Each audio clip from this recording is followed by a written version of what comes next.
गीता को जीवन का सार माना जाता है।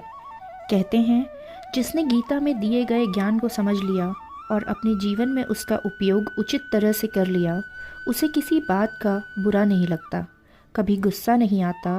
उसके पास जितना है उतने में वह संतुष्ट रहता है। दुनिया के मोह माया का उस पर असर नहीं होता है। बेसिकली वह जीवन जीने का सही तरीका जान जाता है और प्रैक्टिकली दुनिया को देखता है। नमस्ते दोस्तों, स्वागत है आपका मेरे चैनल पर। आशा करती हूँ आप सभी स्वस्थ एवं मस्त होंगे। आज के वीडियो में हम गीता के 7 ऐसे महत्वपूर्ण बातों को समझेंगे जो हमें गीता का एक सार दे देगा और जीवन जीने का एक तरीका सिखा देगा। पहला, कोई परिपूर्ण नहीं होता, अर्थात कोई भार नहीं उठा पाता तो कोई तेज नहीं दौड़ पाता। कोई किसी रोग से पीड़ित रहता है तो कोई पढ़े हुए चीज़ों को याद नहीं रख पाता। और भी ऐसे बहुत से उदाहरण हैं। क्या आपने कभी किसी व्यक्ति को देखा है जिसे सब कुछ प्राप्त है या वह संतुष्ट है? ऐसा कदापि नहीं होता। हमेशा हमें जितना मिलता है वह कुछ समय बाद कम लगने लगता है और हम बस उसी एक कमी को अपने जीवन का केंद्र मान जीने लगते हैं, जिस कारण से हमेशा हमारे जीवन में असंतुष्टि या निर्बलता बनी रहती है। निर्धनता या निर्बलता कई लोगों को जन्म से मिलता है, जो उनका भाग्य है, मगर फिर भी वे लोग अपने हौसले से उस निर्बलता को प्रबलता में बदल देते हैं और जीवन में सफलता प्राप्त करते हैं। मगर कुछ लोग उनके पास बहुत कुछ होने के बाद भी जो नहीं है उसके पीछे अपने जीवन में उदासी ले आते हैं। इन शॉर्ट, हमें जीवन को हमेशा पॉजिटिव नोट में जीना चाहिए। जो हमारे पास है उसे अप्रिशिएट करें, उसके लिए शुक्रगुजार होइए, और जो नहीं है तो उसके लिए मेहनत करें, मगर ऐसी भी नहीं कि आपके जीवन में एक वही केंद्र बिंदु बनकर रह जाए। दूसरा, प्रेजेंट में रहना शुरू करें। फ्यूचर यानी संघर्ष। जब हमारे मन में कोई इच्छा होती है और वह परिपूर्ण नहीं हो पाती तो वह मन फ्यूचर की योजनाएं बनाने लगता है। फ्यूचर यानी भविष्य में सोचा गया कार्य पूरे होंगे ऐसी कल्पना रहती है। लेकिन हम सभी को पता है कि जीवन ना तो अतीत में है और ना ही भविष्य में। जीवन बस इसी क्षण में है जो चल रहा है। लेकिन फिर भी या तो हम अतीत के घेरे में रह जाते हैं या भविष्य की योजनाओं में। इस बात को हमें समझ लेना चाहिए कि जो जा चुका है वह वापस आए ऐसा ज़रूरी नहीं है, और जो सोचा है वह भी हो ये भी ज़रूरी नहीं है। इसलिए वर्तमान में जो हो रहा है उसे पूरी चेष्टा के साथ करें, मेहनत का फल ज़रूर मिलेगा। तीसरा, कोई भी ज्ञान कैसे प्राप्त करें। ज्ञान की प्राप्ति हमेशा डेडिकेशन से होती है। डेडिकेशन यानी संघर्ष। हमें यह पता है, पर वह संघर्ष कैसे लाया जाए।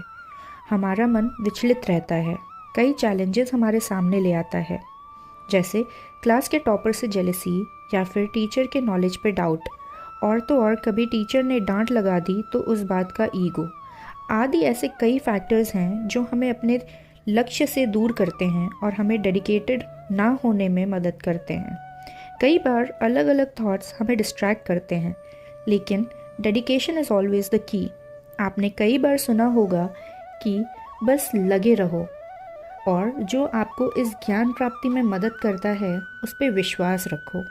ज्ञान का डेफिनेशन एक नहीं होता। ज्ञान सिर्फ एक मार्ग से हासिल नहीं किया जा सकता। इस जीवन में ज्ञान प्राप्ति का एक ही जरिया नहीं है। हर जगह से ज्ञान प्राप्त किया जा सकता है और आगे बढ़ा जा सकता है। चौथा, धर्म संकट को कैसे जानें। जब हमारे बनाए गए योजनाएं, हमारे स्वप्न, हमारी आशाएं बिखर जाती हैं, ऐसा एक क्षण हम सभी के जीवन में एक न एक बार ज़रूर आता है। एक तरफ धर्म होता है और दूसरी तरफ दुख। इसी को धर्म संकट कहते हैं। कभी किसी अपने के विरुद्ध सच बोलना पड़ता है तो कभी गरीबी में चोरी करना पड़ता है, और तो और कभी कभी कोई राजा अपने बल को देखकर लोभी हो जाता है और प्रजा के साथ दुराचार करने लगता है। सबके जीवन में कोई एक ऐसा क्षण आता ही है जहां उन्हें पता होता है कि मन में आ रहा विचार गलत है, लेकिन मजबूरी उनसे वह सब करवाती है। यही है धर्म संकट। वास्तव में धर्म संकट ईश्वर द्वारा ली जाने वाली परीक्षा होती है। यदि हम परिश्रम से ना डरें, सत्य के मार्ग पर चलें और धर्म को धारण कर लें तो ईश्वर का साक्षात्कार दूर नहीं है। 5वां, रिश्तों में खटास का कारण। जब दो व्यक्ति आपस में रहते हैं, नज़दीकियाँ आती हैं, तो हम उस रिश्ते में सीमाएं या मर्यादाएं ले आते हैं। चाहे कोई भी रिश्ता क्यों ना हो, हम उससे एक सीमा रेखा में घेर लेते हैं, और यदि अनजाने में भी वह सीमा टूटी तो मन में एक दूसरे के प्रति कड़वाहट आ जाती है। अब इन सीमाओं का वास्तविक स्वरूप क्या है? सीमाओं के द्वारा हम दूसरे व्यक्ति को निर्णय लेने की अनुमति नहीं देते, अपने निर्णय उन पर थोपते हैं, यानी किसी की स्वतंत्रता को अस्वीकार करते हैं। जब ऐसा होता है तो सामने वाले का हृदय दुख से भर जाता है और रिश्तों में खटास आ जाती है। इसलिए हमें हमेशा दूसरों की स्वतंत्रता का सम्मान करना चाहिए और मर्यादाओं के सहारे नहीं रहना चाहिए। इससे रिश्तों में सुधार आ जाता है और आपस में एक दूसरे के प्रति विश्वास बढ़ता है। 6, सत्य की परिभाषा क्या है? सबके जीवन में ऐसा समय आता है कि सत्य कहने की इच्छा मन में रहती है, मगर मुंह से सत्य निकल नहीं पाता। कोई शंका या भय मन को घेर लेती है। जब हम कोई बात किसी को बताते हैं तो वह बात तथ्य है या सत्य, ये बताने वाले के ही मन में होता है। मगर जब कोई व्यक्ति सत्यता से तथ्य बताए तब ही समझें कि उसे कोई भय नहीं है। निर्भयता आत्मा का असल रूप है। निर्भय होना ही आपके जीवन में कई काम आसान कर देते हैं। 7वां, टॉपर कैसे बने? टॉपर यानी श्रेष्ठ बनने की इच्छा। श्रेष्ठता क्या है? श्रेष्ठ यानी दूसरों से अधिक ज्ञान प्राप्त करना, यानी इस बात से मतलब नहीं कि खुद कितना ज्ञान प्राप्त किया है, मतलब इस बात से है कि दूसरों से आपका ज्ञान कितना अधिक है। यानी श्रेष्ठ होने की इच्छा इंसान को उत्तम बनने में बाधा ला सकती है। श्रेष्ठ कुछ समय के लिए बना जा सकता है, लेकिन कल कोई और आएगा और आपसे ज़्यादा ज्ञान प्राप्त करके आपसे ज़्यादा श्रेष्ठ बन सकता है। यानी श्रेष्ठ आप कुछ ही समय के लिए बन सकते हैं, ना कि हमेशा के लिए। फिर वही कारण बनता है जेलसी का, दूसरों से ईर्ष्या हो जाती है। इसलिए श्रेष्ठ ना बनकर हमें उत्तम बनने की ओर जाना चाहिए। उत्तम का अर्थ है कि आप अपनी कैपेसिटी के हिसाब से ज्ञान प्राप्त करें। उत्तम होने के रास्ते में औरों से तुलना नहीं करना पड़ता। इसलिए टॉपर बनने की दौड़ में जहाँ दूसरों पे भी ध्यान देना पड़ता है, उत्तम होने में वह ध्यान भी हम खुद पर दे पाते हैं और हम अपने आप को ज़्यादा समय दे पाते हैं।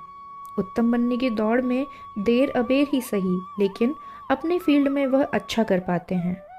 और टॉपर या बैक बेंचर की क्या ही बात करें, जीवन में हर मेहनत करने वाला कुछ ना कुछ कर ले जाता है। ज़रूरी नहीं कि जिसको 10वीं कक्षा में मैथ्स नहीं समझ आता था वह जीवन में कुछ नहीं कर सकता। इन बातों पर स्वयं विचार करिए। आशा करती हूँ आपको आज का वीडियो पसंद आया होगा। अगर आप मेरे चैनल पर नए हैं तो प्लीज़ इसे सब्सक्राइब कर लें, और कंटेंट पसंद आया हो तो इसे लाइक कर अपने दोस्तों के साथ ज़रूर शेयर करें। हम जल्द ही वापस आएंगे कुछ और नया लेके। तब तक के लिए नमस्कार।